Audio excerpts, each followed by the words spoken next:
But joining me now, CNN political analyst Estad Herndon and CNN political commentators Anna Navarro and Alice Stewart.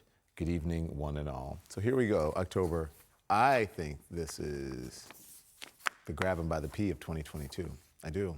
Because everyone had counted, remember, the former president out or the former candidate, and all of a sudden he still won. So we shall see. I'm going to ask you, let's start. I'm going to get you what you guys think. Estad, Walker is saying that the allegations are a lie. His former girlfriend gave the Daily Beast a get well card that's allegedly from Walker with his signature. Also reported payment from Walker of $700. Is this denial, his denial, is that going to fly with voters? Well, I think it depends on what voters you're talking to. Voters who are inclined to believe Herschel Walker, a.k.a. Republicans, will usually take this. I mean, this is something that we have seen across some conservative candidates, and it shows that the issue of abortion is not really necessarily a personal one, but about politics, about power. And the argument you're hearing from Republicans is that the political power that could come from Herschel Walker winning is more important than any action that he took as an individual person. That is going to be the excuse that they give. And if you're a Republican in Georgia, that is probably going to be an excuse that you're willing to accept because you want him to win. But the real question is on the margins. Is he going to lose some slice of independent voters that he would need in that purple state? Will people not come out who would have come out otherwise? That's going to be the question. And let's be honest here, he needs every single voter he can, because for a state that's that close, he is down. He is not doing as well as he could. I've sat here long enough to, this could actually end up helping him in this environment. Why are you shaking your head? Do you believe that, Anna? Oh, because nothing surprises me anymore, right? Do you remember when we sat here, what was it, till like 1, 2 in the morning waiting for the hostage tape when, Trump was like, the grab him by the P thing, right? And you said it on the air, and someone was on saying, don't say that word, and you're telling me don't say the word, you should be telling Trump. Look, I remember the whole thing.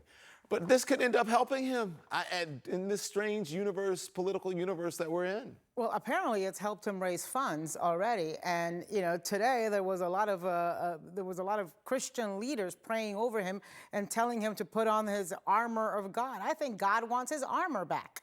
Look, nothing is surprising anymore, and you've got to understand that this is a candidate, Herschel Walker, that we already know lied and was a hypocrite after chastising black men and preaching to black men about responsible fatherhood. Turns out he wasn't a responsible father and had these children. He's got the issues with the ex-wife of domestic violence. He's got issues of outright lies that have been documented. He lies about the police department. He's supposed to back the blue, and he was. Don't forget the chicken business one, right? The biggest minority chicken.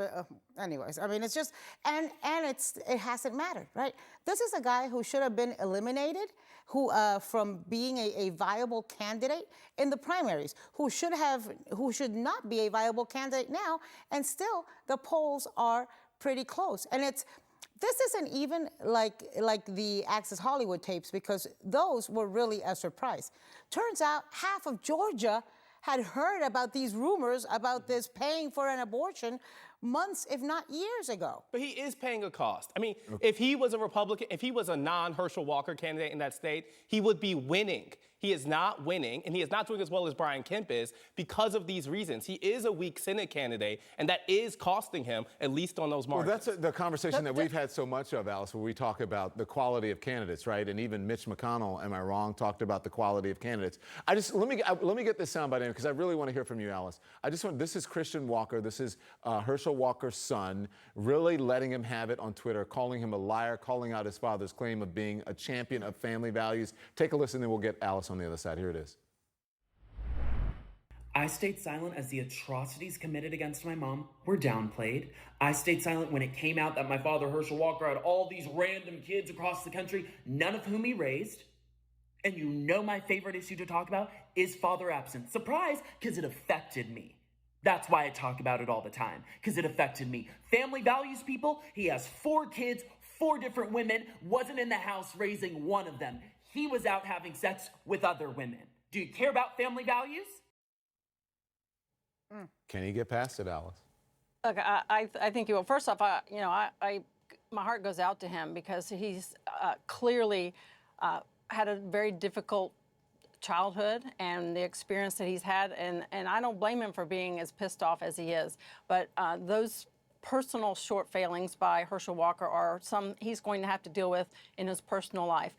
In terms of the political fallout of all of this, it clearly appears as though he's going to take the Donald Trump playbook in responding to this by deny, deflect, and demean the accusers. And that's exactly what he's appearing to do moving forward, and going after the accuser and also the media that is covering this story. Look, what we're seeing throughout years of history in politics, character or lack thereof does not appear to be a disqualifying character trait for running for public office. And that goes on both sides of the aisle. We see it a litany of candidates, Republicans and Democrats. The key here, look, I am a Republican. I think Herschel Walker was a flawed candidate from the very beginning. There was Gary Black, I think would have been a very strong GOP candidate, but we can't go back and redo the primary. So from a Republican standpoint, and while we're seeing conservatives and Republicans standing behind him, we have a binary choice now between a candidate like Herschel Walker, who will fight for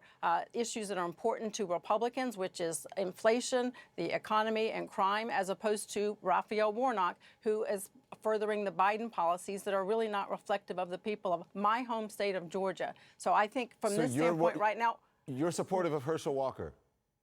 when we have a binary choice right now between the policies that Herschel Walker supports and the policies that Raphael Warnock supports, absolutely yes. Okay, Allison, you're Going back to putting the me in primary, an that uncomfortable would be position here because the entire time that we have been on the air together, you said that the reason that you held your nose and voted for Donald Trump was because of his stance on abortion. And now you're saying it doesn't matter that Herschel Walker is hypocritical about an abortion and allegedly has paid for an abortion, that it is now okay because of inflation. No, what is it? What I'm saying right now, if I were back in my home state of Georgia and I had to decide between a candidate like Herschel Walker, who may or may not have paid for one abortion, or Raphael Warnock, who is supportive of taxpayer-funded abortions for everyone, I think the choice is very simple. Herschel Walker's policies are more in line with Republicans and conservatives in the state of Georgia, and moving forward, this is going to be a tremendous... How do you know he's telling you the truth about those issues if he's not telling you the truth about abortion? We'll just have to take his word for it. I mean, look, at the end of the day, when it comes to the policies, I trust him on what he says he's going to do with policies on economic issues. When it comes to fighting crime, those are important issues, and they are certainly for Republicans in Georgia as well. This is so painful to hear, and it's like we've learned nothing in the last 6 years. We've learned nothing from the Trump experience, where people held their nose because they wanted a conservative Supreme Court, which he delivered on. But we ended up with an insurrection. Wasn't abortion the thing that everyone said that's why they supported Trump, because certainly for evangelicals. Evangelicals, yes. Yeah, certainly for evangelicals. Correct. But I would say for a lot of evangelicals, that kind of transaction has changed. I mean, I appreciate what Alice is saying because it's clear. Her right? political analysis is right on the issue. Right, but I'm saying that it is about power, it is about control of Senate, and it is about instituting of policies. And so for a lot of those evangelicals, that choice has become one that has furthered from just Donald Trump individually being someone who can bring them a Roe v. Wade reversal, but for a whole slate of candidates who they think are still better than the other side. What Republicans are going to try to do is say no matter what Herschel Walker does himself, that is preferable than the Democratic option, and that kind of negative reinforcement has worked for their base. Yeah, listen, Satan himself could be running, but because of inflation, we're going to vote for Satan because we have a binary choice. And I think the formula has changed, right? Look, I remember when there was a congressman in Pennsylvania, Tim Murphy, who was a big pro-lifer. And it came out, he'd asked a girlfriend, he'd asked a mistress to get an abortion. And he ended up resigning very quickly thereafter. But right now, as we sit here, there is a Republican congressman from Tennessee, another big pro-lifer, who reportedly paid for 2 or 3 abortions. He was a doctor, and one of the women was his patient, who was also his girlfriend. And he is going to skate back into Congress through re-election. DeJarlais is his name. So what I'm trying to say is that the issue of character is no longer an issue that decides elections. There was a time when something of a scandal of this nature would have been discovered, and that person would have been on TV the next day or the next hour, resigning and quitting and leaving the campaign. That's no longer the case. You just double down and pretend it's not happening, and raise money out of the evil Democrats and media trying to malign you. Yeah. All right. Thank you. That's all we have time for. I got to get to the break. Thank you very much. I appreciate it.